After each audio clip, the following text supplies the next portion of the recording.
Ini kita mulai dari berdoa dulu ya. Sebelum kita memulai pelajaran pada saat siang hari ini, kita akan berdoa bersama-sama.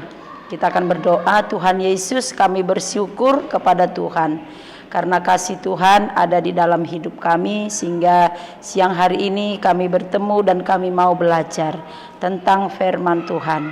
Biarlah setiap pelajaran yang kami pelajari membuat kami mengerti dan membuat kami lebih berkenan dan juga bisa menjadi saksi, dan kami juga bisa berguna bagi bangsa dan negara. Terima kasih Tuhan Yesus, di dalam nama Tuhan Yesus Kristus. Haleluya. Amin. Nah, kita akan buka buku kita di dalam halaman 22 ya, halaman 22 tentang kerendahan hati. Tentang kerendahan hati. Kerendahan hati ini adalah orang yang menyadari bahwa dirinya tidak sempurna ya. Jadi yang dikatakan kerendahan hati ini bahwa orang itu menyadari dirinya tidak sempurna ya. Kita bisa baca dulu di dalam Alkitab 1 Petrus 5 ayat 5 bagian B. Coba dibuka Alkitabnya dulu.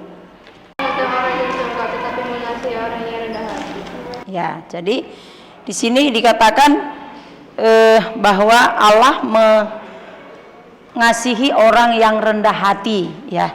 Bagaimana yang dikatakan merendah hati? Manusia adalah makhluk yang lemah dan juga terbatas ya. Makhluk yang lemah dan terbatas. Jadi jika ada seseorang yang dapat melakukan sesuatu dengan baik, maka pastilah orang lain pun yang mampu melakukannya sama baiknya, bahkan bisa melebihi dirinya, sehingga tidak ada alasan bagi manusia untuk sombong atau tinggi hati ya. Itu yang dikatakan kerendahan hati. Jadi semua teman-temannya mungkin sama-sama mampu, tapi tidak memiliki tinggi hati ya, kesombongan. Kerendahan hati berasal dari kata humus ya. Kerendahan hati berasal dari kata humus yang artinya tanah atau bumi ya. Coba dilihat, diperhatikan bukunya. Kerendahan hati berasal dari bahasa Latin yaitu humus. Humus, coba dilihat kata humus yang artinya tanah atau bumi ya. Jadi kerendahan hati maksudnya adalah menempatkan diri membumi ke tanah. Membumi berarti kita itu membungkuk ya. Itu kerendahan hati, bukan melihat ke atas terus tetapi melihat ke bawah. Bumi itu bisa kita lihat ke bawah, ke tanah ya. Membungkuk ataupun membumi, itu adalah kerendahan hati. Jadi tidak menyombongkan diri. Nah, seterusnya, manusia adalah makhluk ciptaan yang memiliki keterbatasan dan ketidakberdayaan ya, ketidakberdayaan. Kerendahan hati dalam pemahaman iman Kristen adalah rasa takjub dan hormat manusia kepada Allah Sang Pencipta. Kerendahan hati membuat kita mengakui bahwa kita di dunia ini bukan apa-apa di hadapan Tuhan ya. Jadi menyadarkan kita bahwa kita ini tidak siapa-siapa, tidak apa-apa. Itu adalah kerendahan hati ya. Karena Tuhan itu yang lebih dari segala-galanya. Jadi tidak ada yang perlu kita sombongkan di dalam kehidupan kita. Mungkin kita mengatakan saya ini pintar, saya ini juara di kelas, saya sudah banyak meraih piala mungkin ya, banyak sekali hal-hal yang bisa saya lakukan. Tetapi itu tidak ada artinya di hadapan Tuhan ya. Kalau kita mengatakan kepada teman, saya lebih dari kamu, saya ini lebih pintar daripada kamu, itu sama halnya orang yang sombong ya. atau tinggi hati. Tetapi dengan pelajaran kita pada siang hari ini bahwa kerendahan hati tidak seperti itu, tetapi kerendahan hati itu adalah membumi, ya, menunduk ke bawah, tidak melihat ke atas terus tetapi menunduk ke bawah. Selanjutnya kita lanjutkan. Kerendahan adalah sikap bergantung dan penyerahan diri kepada Tuhan, ya. Sikap bergantung dan penyerahan diri kepada Tuhan dengan sepenuhnya, ya. Jadi penyerahan diri dengan sepenuhnya kepada Tuhan. Akhirnya berusaha untuk menyenangkan Tuhan. Gimana caranya berusaha untuk menyenangkan Tuhan? Coba. Menyenangkan Tuhan apa saja?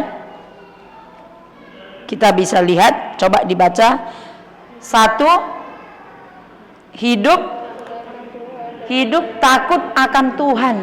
Nah, hidup takut akan Tuhan dan percaya kepadanya, beriman, percaya kepadanya dan beriman. Hidup takut akan Tuhan itu berarti bukan berarti kita di rumah saja mengurung diri, tidak. Tetapi hidup takut akan Tuhan itu adalah kita percaya kepada Dia dan kita juga melakukan sesuatu. Apa itu? Misalnya kalau kita takut akan Tuhan berarti setiap hari Minggu kita pergi ke gereja, ya.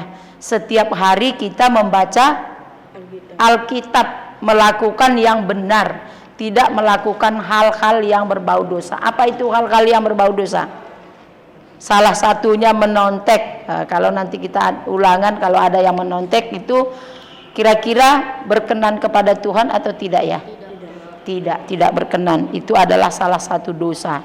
Jadi biar kita mengerjakan sesuai dengan kemampuan kita. Itu adalah hidup takut akan Tuhan, ya. Itu yang pertama. Yang kedua, taat kepada Tuhan dan segala firman-Nya serta melakukan firman-Nya. Nah, taat kepada Tuhan, melakukan firman-Nya. Apa saja firman Tuhan yang bisa kita lakukan sehari-hari saat kita ada di sekolah? Coba. Apa saja? Yang pertama tadi apa? Taat kepada Tuhan. Apa? Saat kita di sekolah yang bisa kita lakukan. Ya, salah satunya menghormati guru sebagai orang tua kita di sekolah, ya. Jadi guru itu adalah orang tua kita ada di sekolah yang bisa kita taati, ya. Kalau di rumah orang tua kita sendiri. Yang lain mungkin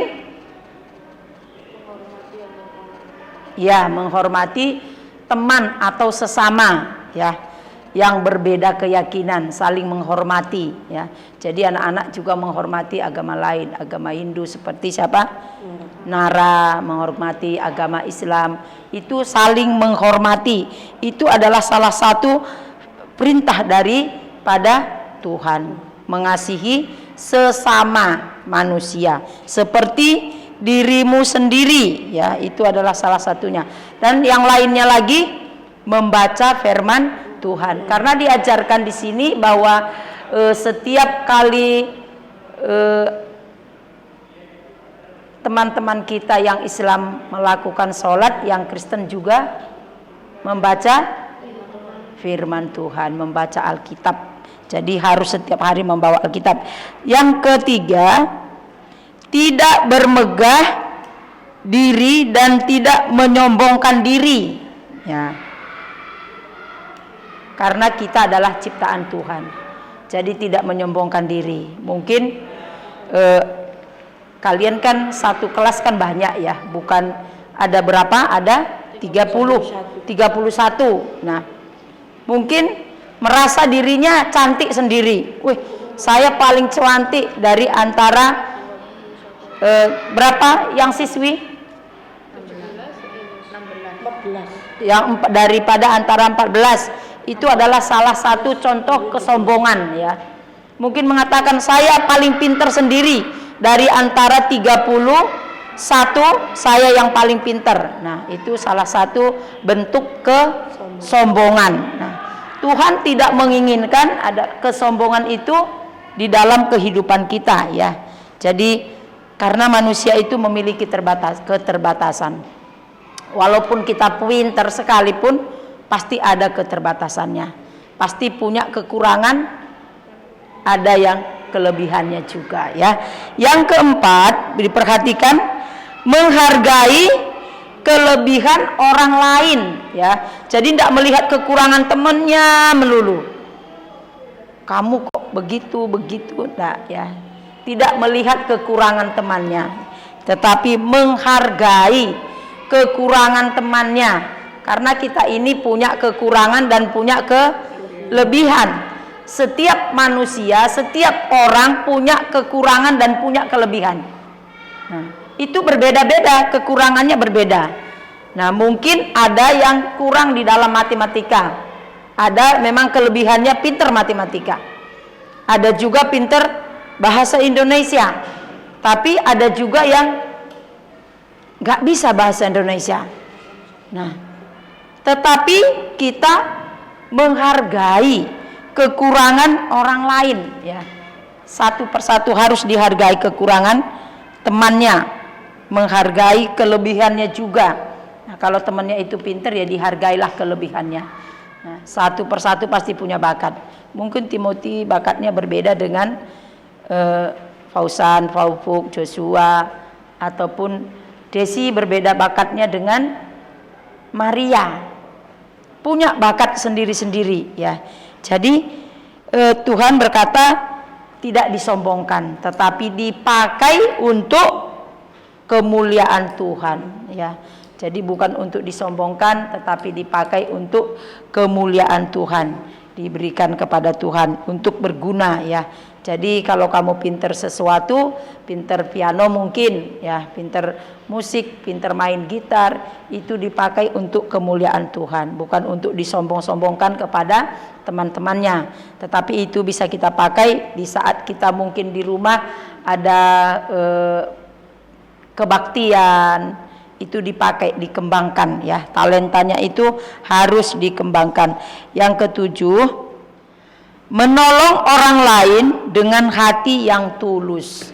Nah, kita sudah belajar bahwa kita ini makhluk yang tidak bisa hidup sendiri ya, harus bermasyarakat, gak bisa hidup sendiri-sendiri. Nah, memerlukan orang lain satu dengan yang lain ya. Makanya dikatakan tadi di dalam firman Tuhan tadi dikatakan di dalam pembacaan kita, menolong orang lain dengan hati yang tulus. Jadi melakukan, kalau ada temannya mungkin sakit, kita tolong dengan tulus ya. Kalau ada temannya jatuh, ditolong dengan tulus juga. Kalau ada temannya tidak punya pulpen misalnya, kita juga bisa tolong ya. Kalau ada temannya yang gak bawa buku, dipinjami juga ya. Itu menolong dengan tulus, bukan kalau saya pinjami kamu nanti harus juga pinjami aku ya, enggak seperti itu. Tapi meminjami dengan tulus kepada temannya ya. Itu adalah bentuk-bentuk kerendahan hati ya. Yang selanjutnya satu lagi kita lihat, coba diperhatikan, sebab rendah hati adalah sikap dan kesadaran bahwa manusia adalah ciptaan Tuhan. Jadi semua kita ini ciptaan Tuhan ya. Itu adalah kerendahan hati, menyadarkan kita bahwa semua itu ciptaan Tuhan yang sama, gak ada yang lebih, tapi semuanya sama, ciptaan Tuhan yang perlu dengan keterbatasan, sehingga manusia harus bergantung kepada Allah ya. Jadi bergantung kepada Tuhan karena kita terbatas, kemampuan manusia pasti terbatas.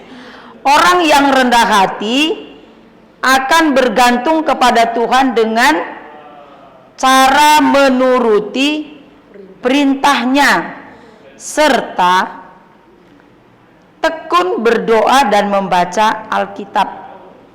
Ya, itu adalah kerendahan hati ya. Orang yang rendah hati bergantung kepada Tuhan. Banyak dia suka baca firman Tuhan, takut akan Tuhan, berdoa dan juga mengasihi sesama. Ia mengakui kelebihan orang lain dan kelemahan diri sendiri dan ia tidak bermegah.